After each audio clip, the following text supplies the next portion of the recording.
let them take over. Hey, Steve and Andy, how's it going? Thanks, Scott. Hey, Andy, everybody. Hey, Steve. Hi, Scott. Hi, everybody. You know, before I dive in, I just didn't want to forget the thought, that last poll you guys took on using Brokerage Plus.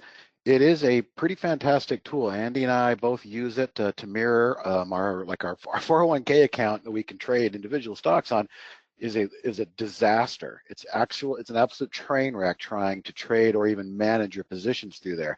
So, you know, when you just put stuff into Brokerage Plus and mirror it, boy, it's so much easier to manage your stuff. And we have another account where, of course, it's not mirrored. It's attached directly to an interactive brokerage account the four of us trade on. It is so easy to just jump up and go, yeah, I'm going to take half right here and hit that half button, hit the flatten button. Such an easier way to manage. So that's really going to be the year. 2021 is going to be the year for introducing Brokerage Plus. We're going to have some good announcements coming soon about E-Trade and TD Ameritrade.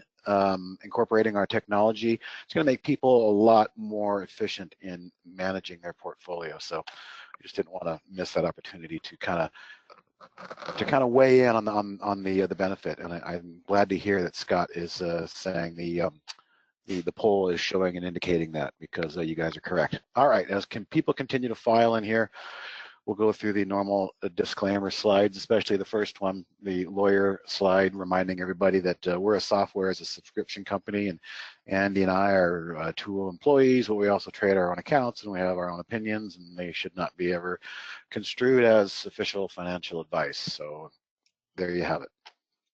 So a lot of new users continue to come over. Right now, the story is E-Trade. A lot of E-Trade users are coming over to kind of fill the void that was being created by us over there, called the strategy scanner. That thing went dark, and so people are coming to us to try and connect and re-establish their E-Trade platform. And trust me, guys, Andy and I have been there. We know what it's like. As traders, we create our workflow, and our workflow becomes very familiar to us. And when something gets thrown off of our workflow, we get a little disrupted. And we understand that, so we're trying to help the new users from E-Trade coming over to migrate and adapt to our platform, the downloadable application version or the web version. Either one works great. With that being said, there is a learning curve in learning the program, the platform. We're here to help. It's not going to be happening overnight or even a couple of days. Give it a week or two before you really start to understand how it all works together and how to speak to the program and get back what you want, whether you're a swing trader or a scalper. And some ways in which we can help you guys are obviously the live trading room every day with Barry. He's very gracious with his time and very patient with his personality in helping newer traders. You're never a new trader. You never have a dumb newbie question for Barry. He will certainly answer it for you, whether it's trading related or platform related. And then we have the afternoon webinars like we're doing now, but these are more, you know, content derived. Got some things we're going to talk about today. But if you want the one-on-one help, that comes in the daily support sessions. And that is basically Barry's room as he takes a break at noon Eastern time. One of us will step in. There's 6 of us now that can fill in. I did it today on Tuesday. Andy will step in on Friday and just kind of give a different flavor of how we use the program, or more importantly, how you want us to show you so you can use the program the way you want to use it. Because picking up the telephone and saying, how do I work this thing, doesn't really work for you or us in an efficient manner.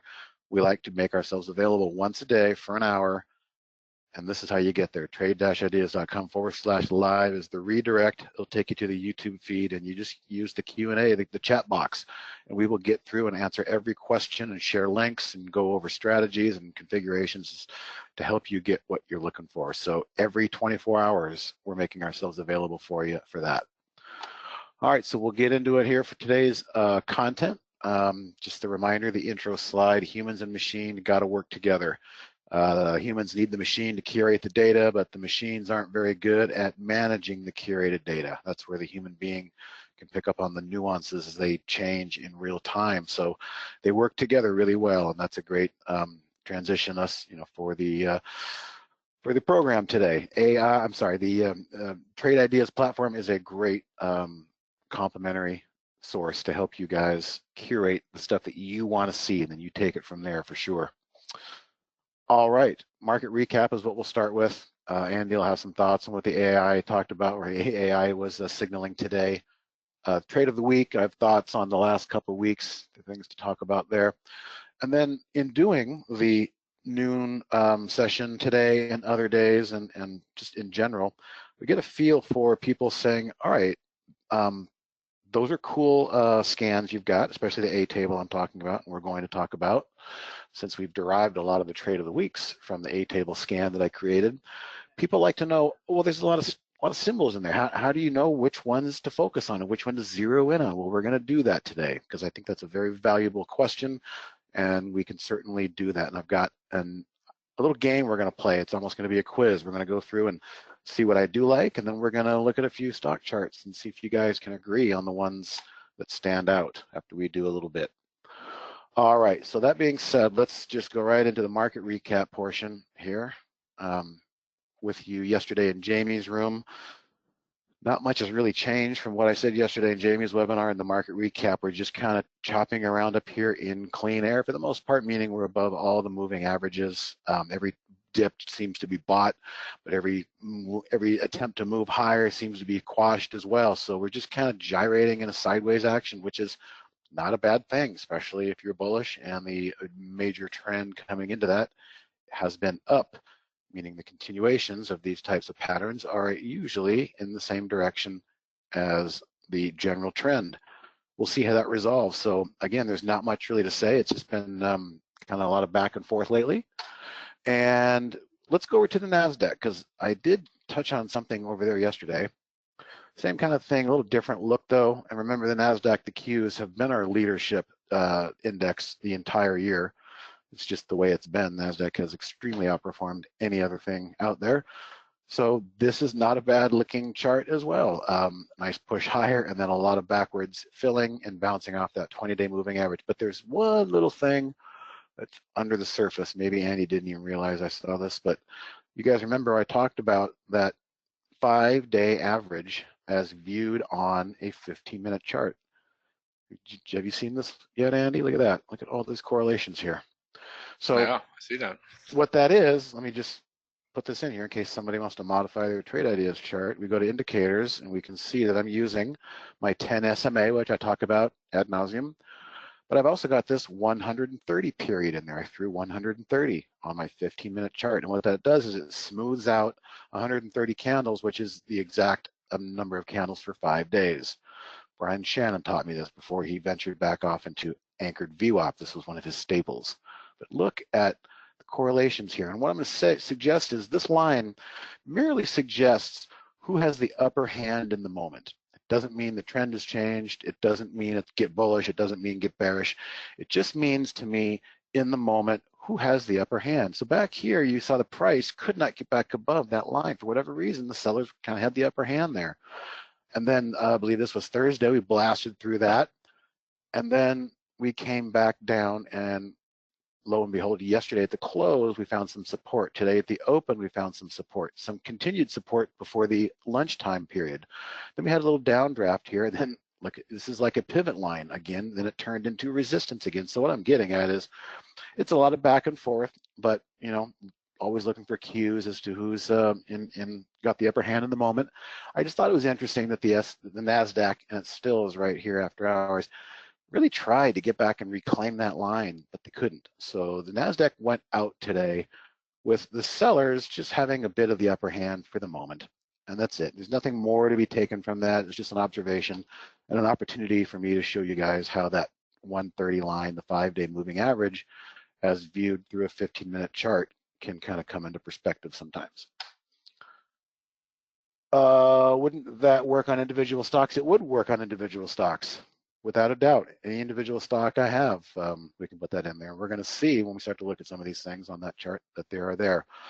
So other than that, there really wasn't much to notice today. The oil sector sector was strong. I had one that I was participating in, and let's see, there's kind of an answer to your question. You know, there's an individual stock that was kind of, for the most part, behaving along that 5-day moving average. But let's get caught up on questions, which were good. And that's all I really got over here, unless you want to add anything for the market recap, Andy. No. Even the Qs definitely seen some weakness in some of the big, Oh Facebook, yes. Yeah. Apple, and Mhm. Twitter. They're still kind of below their major moving averages there. They're short-term ones anyway. So, uh, but man, if you pull up the Qs, I think the semis have been kind of holding up well. It's kind of just a orchestrated pullback. If you look on the First the yeah, that's semis. that's holding up Yeah. well. Yeah. So Good point. once again, we kind of we go to the baton being passed, maybe to some of these internet companies over to the semis, and the semis have been kind of toting the line. So we'll see what happens. Boy, just every day like today, you feel like, gosh, it's ready. This market wants to sell off, but boy, Mhm. Charlie Brown in the football, Lucy in the football there. Once again, Yep. Yep. zombie So market. Shoot it, it is a pull it zombie wrong, market. Yep. won't take it down. Must buy stocks. Yeah. Which is fine. Which is fine with me. We have, like I said, we have a little fun. We're trading and off to a great start this year. Playing a lot. There's been a lot of good sectors to enjoy some of the big moves. All right, Steve. No, I'll take it away from you and kind All of right. just not much to talk about Holly today, but I'll try to add some insight. All right. So this is the AI today. I have all segments in here. Now, if I turn it and put this on all segments as well, it's going to show you all the strategies that came into play today, whether they fired off alert or not. You'd have to go through each trade there, but nonetheless, they were in play.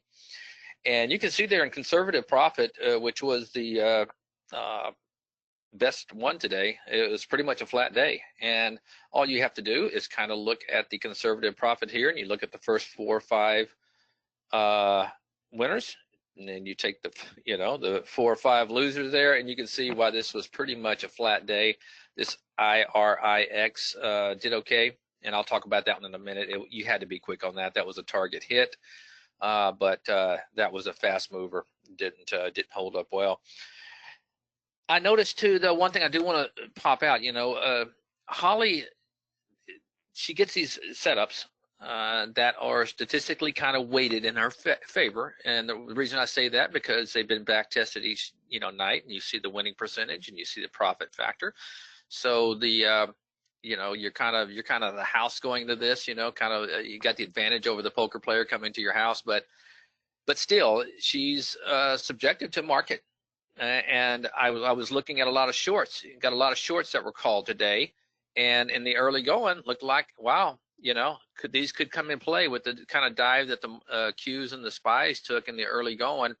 But then what happens is they don't reach their target, and then you get this bounce, just retracing pretty much the whole move, and it kind of killed all the shorts. A couple of them did make money here, but I'm not going to go over each one of these guys. It's just, like I said, it's just a ho-hum day, and the market, it was a ho-hum day in the market. You can see it's the perfect doji there on the spider. That means we closed exactly where we opened. A lot of back and forth action and nothing really, any follow-through direction in either way. So the one trade probably is and I'll bring this up real quick, the IRIX, and that was a quick one. I mean, guys, you see that it was in it for 2 minutes and it hit the target profit. So unless you were really quick on that, it did happen in the first 10 minutes. That would have been a tough one. I admit that would be a real tough one to catch and to hit that target. But nonetheless, we count it, and that's kind of rare. You see a 2-minute hold, but it does happen occasionally. But Steve, you know what? That's about it. I'm not going to dissect any more. Sure. There's just not a whole lot to go through. It's kind of an even Steven day, just much like the market. So Even I'll Steven, get back to you. Yeah, Jerry Seinfeld said. that's right. Coming your way. All right. Is that on the right? Let's see. Yep. Plug. Can't stop plug. Up big after hours too. Jeez. Okay. So picking up on last week, I wanted to talk about before and again. Let's see. Not again. Yeah. UAVS. Okay. So this was last week, and remember, last week we talked about how I just and this is a precursor, you guys, to the kind of stuff we like to see. beautiful consolidation right into that 10-period moving average. This is the way UAVS went into the weekend, and then by the time I got to it on Tuesday, I said, you guys, it breached this moving average. It's closed below it 2 times now. I'm not interested. But that green line right there, I said, you know, technically, we take this trade into Wednesday. There's a third day, Wednesday. It didn't trigger. Boy, it was close. Look at that. What that means is, if you recall last week, I put up the slides that talked about how we actually accounted for that performance that we had last year. And it has a rule, and the rule is, if the trade doesn't trigger by the close on Wednesday, we're just going to consider that a no trade. And so for technical reasons and for data and statistics sake, there was no trade last week. But I remember saying it still could trigger, and I'm not going to participate, but if it does, you know, you're welcome to participate. Well, wouldn't you know it, something happened on CNBC, I think. The word got out and something got all excited and it triggered. I did not participate. Maybe you did, but nonetheless, I would just hope that maybe it was on your radar. Since we talked, yeah, Ron, exactly, looked for it. Maybe it's something else you're talking about, sorry. But my point is hopefully it was at least on your radar, and if you still had that price alert set, you know, you could have participated, but, you know, coulda, shoulda, woulda. So let's move on to this week. FUV, few things going on there, and I'm gonna go, there we go. That's what it looked like going into the weekend. And after this segment, I'm going to remind you again, this trade was found on the A table junior, one that looks for stocks under $25. I'll go over that scan in a minute, what it looks for. It likes to look for stocks that have a high short float, which in this case it did at the time of the article. I think the time of the email, let's see. I think we were at, yeah, just over 20% short the float, which it still is the case. So here was a nice chart, and in the back of my mind you, I know this was an EV, electric vehicle, and we all know those things have been crazy the last few months, couple months. So in the back of your mind, you know the potential is there for electric vehicle to catch fire and catch wind with the day traders. 20% short the float didn't hurt, but what happened was it wasn't the perfect setup that we're going to look for today, but it was good enough for me to see that it broke out here. And it had kind of a consolidation day and closed mid-range of that breakout the prior day. Maybe there was some more meat to be had on this bone. And so our entry point was actually a bit of a head start. I recall it was, where was it? It was, let's look it up here. 1580, correct. So 1580 was a bit of a head start, and there it was right there. So what I was looking at, let's try that, was that little peak right there. That little peak right there, if we could get above that, we'd have a nice head start on that, which was the high. And so that was pretty much our entry, and it worked. Okay, guys, these aren't all going to work as well as we want them to do. It's been a nice couple weeks, and I'm going to continue to try and pick some good ones, but a few things came into play here. The chart wasn't bad, wasn't perfect, but it wasn't bad. High short float is always very important to me, because once the short sellers realize they're wrong, and if there's a lot of them, and by the way, mind you, this is a rather low float, as I reminded you, it was only 25 million, and of that 25 million, 20% of them were short. So they're probably starting to realize, if they haven't gotten out yet, they're going to have to buy the stock back to get out and cover it. So another good run, and there it is. This is what today looks like. Lastly, before I leave, I gave a target in this one, and it was really nothing more than the round number of 20. Okay, just put that right there. It's pretty much the peak of that big run, which was a day and a half run. We talk about a day and a half a lot. So we're starting to run into thin air here. You know, if you want to start taking some profits or already took a third or a half off, that's not a bad idea. But $20 could be in the cards tomorrow. I'd like to see it hopefully hit that tomorrow, and I will definitely be a seller at that level. All right, Ron jumped in FUV earlier when you heard that NIO was upgrade. Yeah, so Ron was on top, but NIO was another stock that you just can't ignore. NIO, look at that one. Ride, which by the way, Ride was a trade of the week back here. All right, Ride was one of our good trade of the weeks. So this is the second trade of the week we've done on an EV play, and Ride actually had a second coming here yesterday as well. So a lot went into that one. That's a great segue to the questions we've been getting a lot lately. Well, how do you pick these ones? what jumps out? I mean, look at the amount of them on here. I mean, right now we have a lot because the market's near highs. When we were selling off at times, this thing might have had 5 or 6 in there.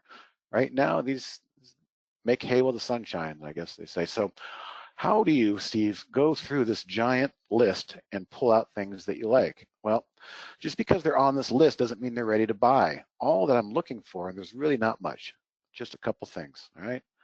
The score composite rating filter has to be 80 or above. I'm taking care of all the other stuff, the moving averages, the 10-day range, the position and 1-year range. All that stuff has been combined to create a composite rating. An 80 is a B student, 90 would be even better, an A student. So I'm saying, show me all the B students, but show me all the B students where the traders might be missing something. They have to have at least a 10% short float.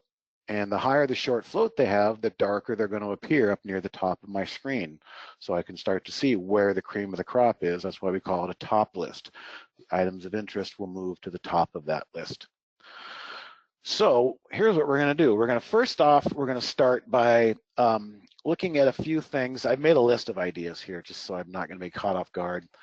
I'm going to show you some things, and we're going to scroll back. These are all on the list today, but I'm going to show you where I would have liked to have seen these when they were on the list. All right, so I'm going to do some typing here for that. These are ones that I would have liked to have seen. So the first one, CPE, all right, I would love to have seen, let's see, where did I want to see? I would love to have seen CPE right there yesterday. That is a beautiful flag pattern. And notice those little dojis. Don't be afraid of doji closes as long as they're kind of in this range. So what we're seeing here is a really nice little flag pattern. And it's very important to me that they're all resting above those 2 moving averages, the red and the ruby green one, the 10 and the 20. Knowing that coming into today, might have had a nice catch on something like that. So that's something I would have looked for. And again, we're just going to go back in time. SLCA. Back in time, okay, I might have liked to have seen this one yesterday. Why? Well, because it had a nice push up and it had 3 or 4 days of selling. And once they come back and tag that rising 10-day moving average, that's usually the signal for the reversal. Putting in like a nice little price alert there above today's high would have got you into a possible nice trade. Today it closed on highs. There might be some more follow through on that one. Don't buy it today. I would have liked to have seen it yesterday. These are the things, again, that I would like to see. And then we're going to try and go through and see if you guys can identify. Well, here's another one. It's kind of in the same vein. Never, by the way, never buy and chase the 5th or 6th green candle. In other words, don't be the buyer that comes in and buys that candle right there. You're just asking for this action right here. Wait for the consolidation to come back. And what do you know? Look at that. It came back and it did, in fact, touch almost to a penny right on the open, as they always do. The 10-day moving average rising. That is exactly the moment the algorithms shifted. You could have maybe even put in something similar like that alert me when it goes, and you were off to the races on that one. What else would I have liked to have seen? Oh, JW Nordstrom would have been nice to see. We're going to try and look for some different setups. They don't always look the same. I would have liked to have seen, now notice JW Nordstrom, really, really tight range. The longer and the tighter the range, once they break out, and this was the day, if you were watching the A table and you saw that day, you might want to buy that close because there could be some nice follow through. All right. All right. What else? Again, we're only on the things that I would like to see. We got a few more to look at. I think these are important. Clean energy. I would have loved to have seen that on that day right there. Beautiful push higher, didn't give back much in price, sideways, sideways, sideways, a little push down right into the 10-day moving average. I would have bought that close any day of the week, and I was kicking myself for not seeing it. And then you didn't even have a chance. Oh, this is a good one. Let's end on this one of the ones that I like to see. RVLV, and this was a trade of the week. If we go on our time machine, it was the trade of the week on this day right there. But I'm going to tell you, RVLV had a lot of nice days. RVLV looked good on that day. RVLV looked good on that day, and that's the day we called the trade of the week. RVLV looked good again on that day. It was not the trade of the week, but if you were on it and you saw that close again, guys, I like to take my swing positions, the entry positions at the end of the day. And it goes for getting out of losing swing positions during the day. I often regret selling a swing position during the day in a moment of emotion, because a lot of times it might bounce and close firm, and the way it closed, I would have not sold it. So I've done well just waiting for the end of the day to make my entries and my exits in swing trading. So that would have been a nice one. Imprint on that, RVLV, just beautiful. RVLV actually still looks good to me. Why? Let me just point something out again. When you got to look at the short float, 25% of 25 million people are still short this thing. If this thing takes out that high and you haven't covered yet as a stubborn short seller, you're probably going to start wishing you had. Keep that one on your radar. That's a good looking one as well going into tomorrow, but we're not going to choose that one. So those are the ones I like. What are the things I don't like? I don't like that. Why do I not like that? Because it's just been green day after green day, and you're just asking for the big pullback down to the moving averages, or maybe even the backstop of the 20. Don't chase. Don't chase. What else do I not like? You know, again, this is tough. It's a nice, strong chart, but it's just not giving you a pullback, and that's tough to do. I don't want to give too many of these away because I'm going to come back and talk about them. So the point is don't chase. I'd like to see some consolidation, or maybe even coming out of a range would be nice. But I'm not going to buy the third or fourth because it might feel safe. How do you consider the days to close with the short float? I don't necessarily, Ron, look at that data point too much, but what it means is based on the amount of shares open by the average volume each day, how many days would it take to work off those short sellers? That's just another way of kind of looking at how many short sellers are in there and how bad does the chart look if you were to put yourself in their shoes. So, all right, now I'm going to go through a few more charts that I do like. And these are ones that are setting up today. I'm not going to go through the time machine on this one. We're going to say these are a few that are actually not too bad in here. I'm going to laugh at the first one. Let me get it. Oh, let me not be locked up for the moment here, and I can type. 1 second. There we go. Twinkies. I like Twinkies. What do I like? I like the fact that it's on there. It's got a decent short float, 15%, but moved up higher. We're not chasing that green bar. We're kind of just looking at this wedge, this flag. This thing could resolve itself higher. You know, keep an eye on Twinkie. I think I also liked FI. I'm not sure why. Let me just see how that looks. Yeah, that's not bad. I mean, it's consolidating and it's trying to kind of break out of that range. Might want to keep an eye on something like that. That could be interesting. What else do I like as the way it closed today? Fossil. No, I did not like that. That should be in the other list. That should be in the list that showed me something like that, more of consolidation. I'm not quite sure why that one's in the list. Let's pass on that one. Lithium. This is one that Chris likes. All right. What did I just talk about? Unfortunately, we don't have the close to jump in. If you want to buy it after hours, I'm not saying to buy, but beautiful move higher. Came back and just about close to, but did tag that 10-day moving average on the open. We saw a few charts earlier when we did the time machine game that blasted through and had a nice follow through day. So lithium went out looking kind of nice today. Expedia looking decent, but it might be a day early. Might need another day or two to flag. And then when this, what I would watch out for Expedia is on the opening range, if it drops down and sells off hard and tags that 10-day moving average, that's about as safe as an entry I think you could try if you're interested. So that one went out looking decent today. A couple more that went out looking decent today. Lyft. Right.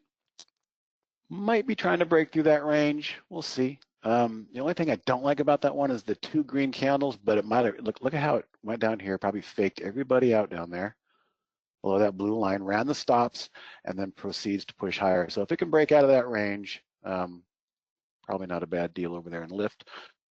And again, we mentioned RVLV, and I had that on my list to watch for tomorrow. This thing could, if I were you guys, you might want to set a price alert on RVLV. And then what you do is, let me do it real quick again. you remind yourself, this could be the mother of all short squeezes again. So when it goes off, you've got those notes. It already went off because I did it too close. Last one that went out looking really good today, I thought, was IMGN. Let's see what this looks like. Yeah, this looks like that one that I brought up a minute ago, Fossil, that was like a day late. FOSL, is that the one? Yeah, look at that. See how it popped up and kind of went sideways above all averages and then moved higher? That's what IMGN, I think, is doing today. So you could come right here, maybe put it right above today's high and just say, I'd like to know if this thing's moving higher tomorrow. What do we got? 13% short the float, decent score. Okay, so those are the ones that look decent today. So now here's what we're going to do. We're going to use the questions box, and you guys can be interactive with this. I'm going to give you 4 sets of stocks. Each set is going to have 4 names in them. 3 of those names I would pass on, and 1 of those names I would set an alert or may have bought at the close. I could have considered buying at the close today, even though I didn't, but these are the ones that I would consider. So let's see if you guys can kind of weed through the stuff that wasn't looking good based on my criteria versus the stuff that did look good. So here comes the first batch, and we're going to look at the daily chart only. So let's just kind of clear that out, get it nice and big. Here comes the first set. All right, there's that one. There is this one, AMCX. There is this one, PRTS. And there is, I'm going to use a different one because we already talked about that one. We're just going to grab, well, I just kind of gave it away, didn't I? We're going to use that one. Real quickly again, PRTS, AMCX, CGC, and JW Nordstrom. We've talked about that. I confused myself, but I don't think you guys think I would chase that one. All right, what do you guys think was the one that I was the most interested in? Rakesh got it right. Jeff got it right. Jim got it right. And I see why Jay and Bill guessed CGC. Yes, you guys are getting it right. Bill and Jeff, I'm sorry, Bill and Jay. Here's why I'm going to pass on CGC. I'm going to wait until this moving average kind of confirms. I just think this could just still be choppy. A day early or too early could be the case here. I want to kind of see what happens. And the minute the price action touches that line, it's game on. The answer is correct, PRTS. You guys got it. PRTS, because it looks like, try that again. Looks like that one we just talked about a little while ago. Pops up, sideways action, it's consolidating, ready to go. Like that one that was, what was it, Fossil. It was a day later. Maybe PRTS will look like Fossil tomorrow. All right, so you guys did pretty good on that one. Let's see. All right, so let's do the second set here. The second set is going to be that one.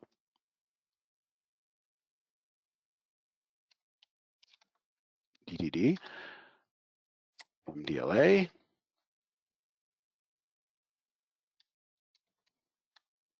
Viacom, or lithium. I think you guys are going to get this one. We just talked all about it. Yep.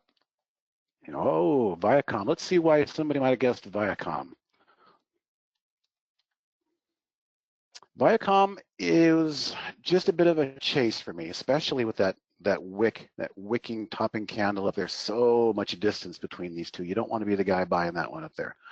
The answer is lithium. You guys got it. Lithium, one of Chris's favorite stocks. We talked about that earlier. I kind of gave it away as well. So nice push higher. I forgot I had it on that list. Let's go to the third set. All right. Car Gurus.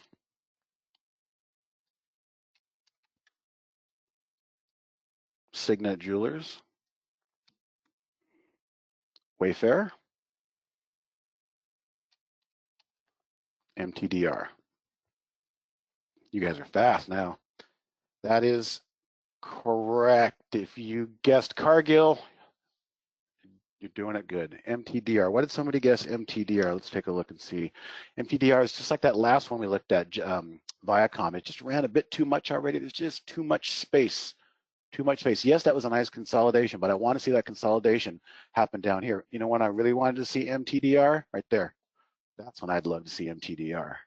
Look at that beautiful sideways action. Just looking for a reason, like for like the bird to take flight out of the hand there. All right. Last one, let's mix it up here. Maybe this one will be a little bit tougher because you guys are doing good. First one is run, has been running. Cron.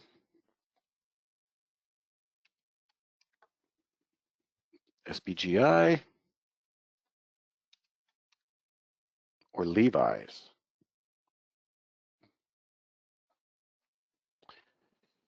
You guessed SBGI. You're good and good. Now here's what I really want to throw you. This is the special part. Look at this sucker. It's in dark. It's in the dark lands up here. 81 score, 72% short the float on 45 million shares. This one might be worth setting an alert on for you guys for tomorrow. That one could have some shorts running for the hills. Who knows? Why did somebody guess Levi's again? It ran too far, too fast. It already took out these levels back here. Two big green candles. You don't want to buy that. You want to be the one anticipating it. You know, it looked a lot better there, but it could have been debatable, that perspective. All right. So I think you did good participating, definitely on your keyboards there. Yeah, the closer it is to the 10 period, the better. The longer the sideways, the better. Mike likes the segment. Good to know. All right, so let's do this. Before I bring Scott back in, I'm sure you guys have a few charts you want to look at. We'll look at a dozen charts. So just let me know which ones you guys want to see, and we'll take a look. I believe Jeff got in first at MITK. Not bad. MITK is not bad. Got a little weird and squirrely here, but it technically did close below its moving averages there. I like it. It's not bad. Not bad at all. What's going on over here? Was it publishers? Short floats non-existent. Very good score. I can't say anything bad about that chart there, Jeff. Thoughts about AMC? Oh yeah, I've seen that. Giant short float. I mean, no, the chart looks horrible. The chart confirms the story. The story is nobody's going to movies anymore. I'm sorry. It's just the way it's going to be. It does not look good. If you want to short it, that's a different story. DPZ, Domino's Pizza. Not giving me much. Really not giving me much. It's dying and fighting to stay above the 200-day. I think its best days have been behind it, quite honestly. And if you want to get into a big picture here, it's almost starting to look a little head and shouldery. I don't like the way that looks, but we'll see. Okay, NTP. Probably got about a dozen stocks in there now, so we're good. Had a really nice day, took off today. It reclaimed its 200-day. Just be ready for some consolidation on that one, perhaps. Or was it MBY? I did the wrong one. Did I? Trip.